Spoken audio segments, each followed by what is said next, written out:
ilmu penyakit jamur dan bakteri. Selanjutnya,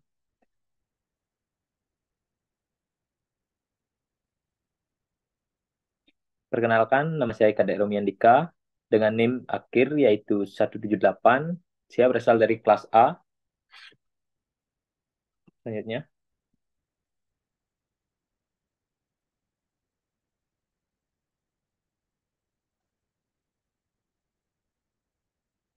nah, pertama kita masuk ke latar belakang. Latar belakang pada penyakit diare. Diare adalah gejala penyakit berupa perubahan atau frekuensi defendikasi atau konsistensi fases dan gerak peristaltik usus. Selain itu, diare dapat diketahui ketika frekuensi buang air besar meningkat hingga lebih dari 3 kali sehari dengan konsistensi tinjau yang cair. Saat sakit diare, anjing akan tampak lesu atau lemah, kurang mau main atau kurangnya aktivitas, sering muntah-muntah, dan susah makan ataupun minum. Sebagai penyebab anjing diare tidak berbahaya dan bisa sembuh sendirinya. Dan diare pada anjing adalah kondisi umum yang dapat disebabkan oleh berbagai faktor. Yang pertama itu termasuk dalam faktor infeksi bakteri atau virus, adapun yang disebabkan oleh parasit dan kesalahan pakan yang diberikan oleh pemelihara.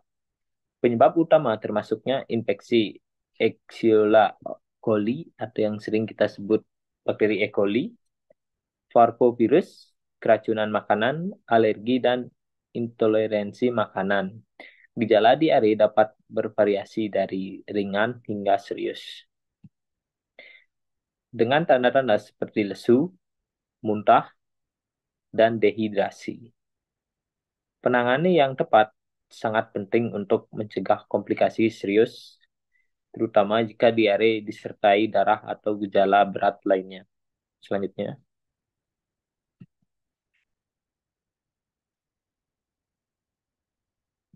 Nah, kali ini saya akan mengangkat kasus yaitu kasus terjadi diare pada seekor anjing yang dipelihara periksa pada hari Jumat. Anjing ini merupakan anjing lokal atau anjing liar dengan jenis kelamin laki-laki. Anjing ini berwarna coklat keputihan yang dipelihara dengan dilepas liarkan. Nah, kotoran anjing dibersihkan setiap hari oleh pemiliknya. Anjing belum divaksinasi dan hanya diberikan obat cacing biasa. Anjing menunjukkan tanda klinis sejak 3 hari yang lalu, berupa muntah berwarna kecoklatan dan diare yang bercampur dengan darah kurang lebih 3 kali sehari. Anjing tidak nafsu makan dan minum serta terlihat lemas yang biasanya anjing sehat, yaitu memiliki ciri-ciri aktif. Nah, dan anjing pernah dibawa ke rumah sakit hewan dan diberikan terapi cairan serta observasi selama 1 hari. Dan pakan yang diberikan yaitu pakan jadi yang dicampur nasi.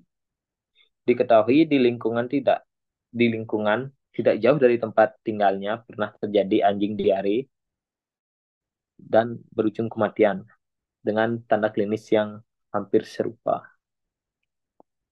Bisa dilihat seperti contoh gambar sampel diarenya. Nah, kita lanjut ke diagnosa klinis. Diagnosa klinis. Yang pertama itu air besar yang lebih frekuensi. Diare pada anjing ditandai dengan buang air besar yang lebih frekuen yang biasanya melebihi 3 kali sehari dengan konsistensi tinja yang cair atau encer. Feses dapat berwarna coklat, kuning, atau bahkan kemerahan yang bercampur dengan darah. Dan yang kedua itu muntah. Muntah adalah gejala lain yang umum terjadi pada anjing diare. Muntahnya bisa berupa makanan, cairan, ataupun lendir. Dan kembung. Ngomong pada anjing yang terjadi karena kasus diare ini adalah kar- karena karena anjing sedang mengalami sakit perut termasuk diare. Yang ketiga yaitu kehilangan nafsu makan. Anjing yang sakit perut termasuk diare biasanya akan kehilangan nafsu makan atau makan dengan porsi yang lebih sedikit daripada biasanya. Yang terakhir yaitu diagnosa pada anjing diare yaitu lesu ataupun lemas.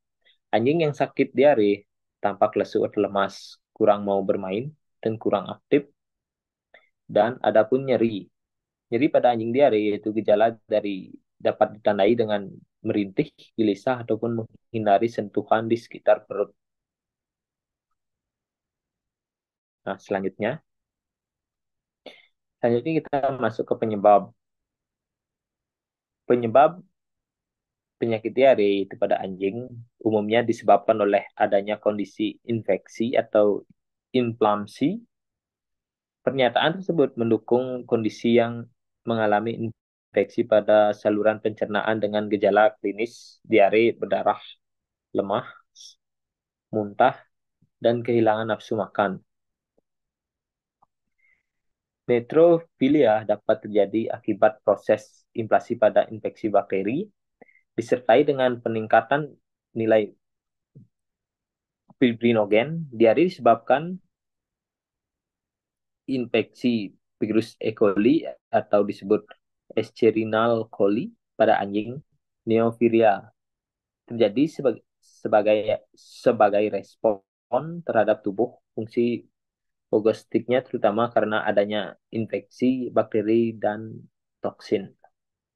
Netrofilia juga dapat terjadi karena faktor psikologis akibat stres, tetapi pada kasus ini kemungkinan neofilia lebih mengarah kepada adanya kondisi patologik, walaupun tidak menutup kemungkinan stres juga menjadi pemicu utama pada kasus kali ini. Next. Nah, kita masuk ke cara penanggulangan atau pencegahan pada penyakit bakteri E. coli atau diare ini.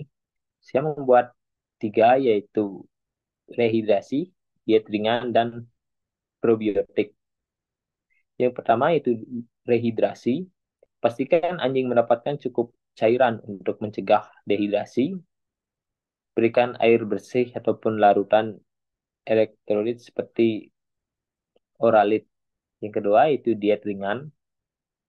Dengan melakukan diet ringan, kita bisa memberikan makanan yang mudah dicerna seperti nasi putih, ayam rebus, serta hindari makan yang dapat memperburuk kondisi diare pada anjing.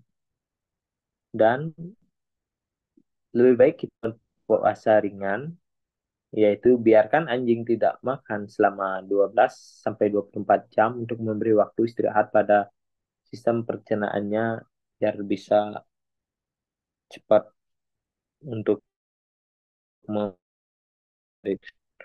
Dan yang